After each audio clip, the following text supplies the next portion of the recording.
Hello student, আশা করছি তোমরা সকলেই অনেক ভালো আছো। আজকে আমরা আলোচনা করব এএনএম এবং জিএনএম পরীক্ষার জন্য অত্যন্ত গুরুত্বপূর্ণ প্রশ্ন ও উত্তর। আজকে আমাদের প্রথম প্রশ্ন রয়েছে, কিসের অভাবে ডায়াবেটিস মেলিটাস হয়? এর সঠিক উত্তর হবে ডায়াবেটিস মেলিটাস হয় হচ্ছে অপশন বি, অর্থাৎ ইনসুলিনের কারণে। তারপরে চলে যাব পরবর্তী নাম্বার কোশ্চেনে। পরবর্তী দ্বিতীয় নাম্বার কোশ্চেন রয়েছে, লেন্সের ক্ষমতা কোন এককে মাপা হয়? এর সঠিক উত্তর হবে লেন্সের ক্ষমতা মাপা হয় হচ্ছে অপশন সি, অর্থাৎ ডায়পটার এককের সাহায্যে। এটা কিন্তু একটি অত্যন্ত ইম্পর্টেন্ট একটি কোশ্চেন রয়েছে, কোন এককের সাহায্যে লেন্সের ক্ষমতা মাপা হয়। তারপরে চলে যাব পরবর্তী নাম্বার কোশ্চেনে। পরবর্তী তৃতীয় নাম্বার কোশ্চেন রয়েছে, নিম্নলিখিত কোন ভাইরাসটি জলবাহিত? এর সঠিক উত্তর হয়ে যাবে অপশন এ, অর্থাৎ হেপাটাইটিস এ হচ্ছে জলবাহিত ভাইরাস। তারপরে চলে যাব পরবর্তী নাম্বার কোশ্চেনে। পরবর্তী 4 নাম্বার কোশ্চেন রয়েছে, ভারতের কোন শহরে ব্যাডমিন্টন খেলার উৎপত্তি?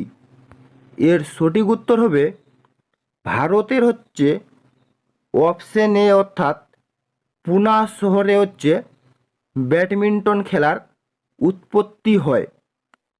তারপরে চলে যাব পরবর্তী নাম্বার কোশ্চেনে। পরবর্তী আমাদের 5 নাম্বার কোশ্চেন রয়েছে, মানবদেহে হরমোন কিসের মাধ্যমে বাহিত হয়? এখানে 4টি অপশন দেওয়া রয়েছে। মানবদেহে হরমোন হচ্ছে অপশন সি, অর্থাৎ রক্তের মাধ্যমে বাহিত হয়। তারপরে চলে যাব পরবর্তী নাম্বার কোশ্চেনে। পরবর্তী আমাদের 6 নাম্বার কোশ্চেন রয়েছে, মানুষের দুধের দাঁতের সংখ্যা কয়টি? এর সঠিক উত্তর হবে মানুষের দুধের দাঁতের সংখ্যা হচ্ছে 29টি। তারপরে চলে যাব পরবর্তী নাম্বার কোশ্চেনে।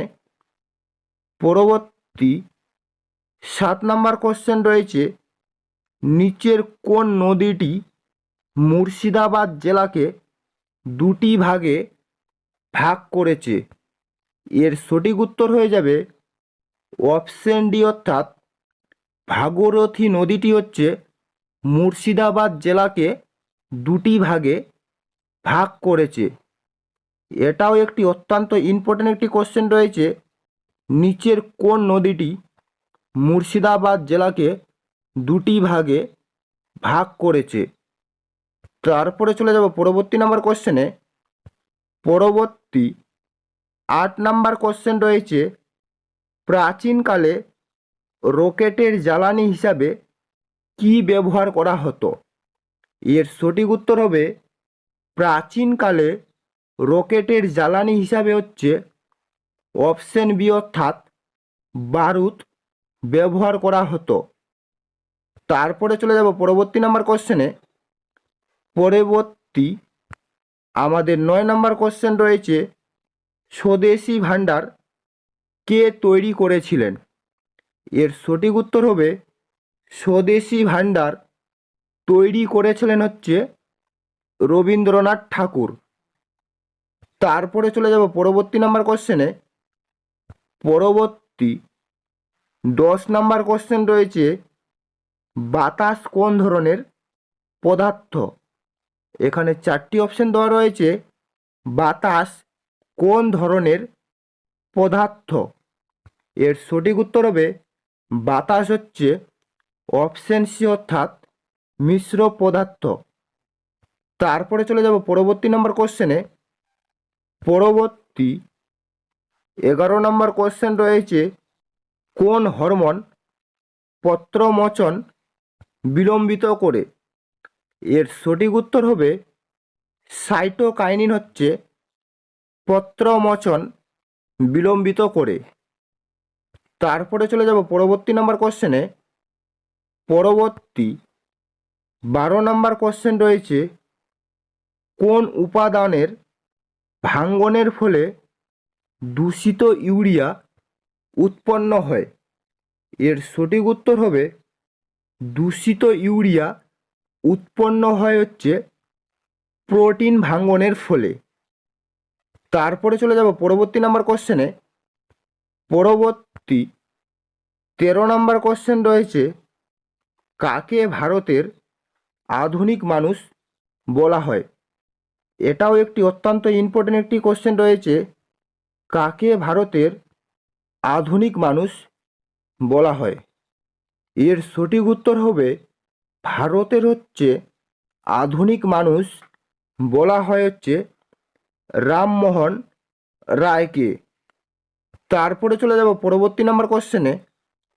পরবর্তী 14 নম্বর কোশ্চেন রয়েছে, ডিএনএতে যে নাইট্রোজেন ক্ষারটি থাকে না সেটি হলো এসিটিলিন, ইউরাসিল, সাইটোসিন বা থাইমিন। এর সঠিক উত্তর হবে ডিএনএতে যে নাইট্রোজেন ক্ষারটি থাকে না সেটি হচ্ছে ইউরাসিল। তারপরে চলে যাব পরবর্তী নাম্বার কোশ্চেনে। পরবর্তী আমাদের 15 নম্বর কোশ্চেন রয়েছে, আলোকবর্ষ নিচের কোন রাশির একক? এর সঠিক উত্তর হবে আলোকবর্ষ হচ্ছে এখানে অপশন ডি অর্থাৎ দূরত্বের একক। এটাও একটি অত্যন্ত ইম্পর্টেন্ট একটি কোশ্চেন রয়েছে, আলোকবর্ষ নিচের কোন রাশির একক? তারপরে চলে যাব পরবর্তী নাম্বার কোশ্চেনে। পরবর্তী 16 নম্বর কোশ্চেন রয়েছে, বিশুদ্ধ লোহার রং কেমন? এর সঠিক উত্তর হবে বিশুদ্ধ লোহার রং হচ্ছে অপশন এ অর্থাৎ ধূসর সাদা। তারপরে চলে যাব পরবর্তী নাম্বার কোশ্চেনে।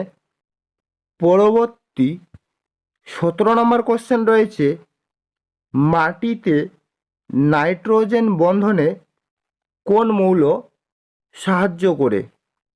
এখানে 4টি অপশন দেওয়া রয়েছে, মাটিতে নাইট্রোজেন বন্ধনে কোন মৌল সাহায্য করে? এর সঠিক উত্তর হবে মাটিতে নাইট্রোজেন বন্ধনে হচ্ছে অপশন সি অর্থাৎ ক্যালসিয়াম মৌল সাহায্য করে। তারপরে চলে যাব পরবর্তী নাম্বার কোশ্চেনে। পরবর্তী 18 নম্বর কোশ্চেন রয়েছে, মাটিতে নাইট্রোজেনের পরিমাণ বাড়ে ডাল জাতীয় শস্য চাষ করলে, ধান চাষ করলে, আলু চাষ করলে বা গম চাষ করলে? এর সঠিক উত্তর হবে অপশন এ অর্থাৎ ডাল জাতীয় শস্য চাষ করলে হচ্ছে মাটিতে নাইট্রোজেনের পরিমাণ বাড়ে। তারপরে চলে যাব পরবর্তী নাম্বার কোশ্চেনে। পরবর্তী 19 নম্বর কোশ্চেন রয়েছে, শস্য থেকে তেল পাওয়া যায় চীনাবাদাম থেকে, নারিকেল থেকে, সরিষা থেকে বা তিল থেকে? এর সঠিক উত্তর হবে শস্য থেকে তেল পাওয়া যায় হচ্ছে নারিকেল থেকে। তারপরে চলে যাব পরবর্তী নাম্বার কোশ্চেনে। পরবর্তী আমাদের লাস্ট 20 নম্বর কোশ্চেন রয়েছে, কোন সময় এরোসলের পরিমাণ বেশি হয়? এর সঠিক উত্তর হবে এরোসলের পরিমাণ বেশি হয় হচ্ছে শীতকালে। এই ছিল মূলত আজকের আপডেট। যদি তোমাদের ভিডিওটি ভালো লেগে থাকে তাহলে অবশ্যই লাইক, কমেন্ট এবং শেয়ার করে দিবেন।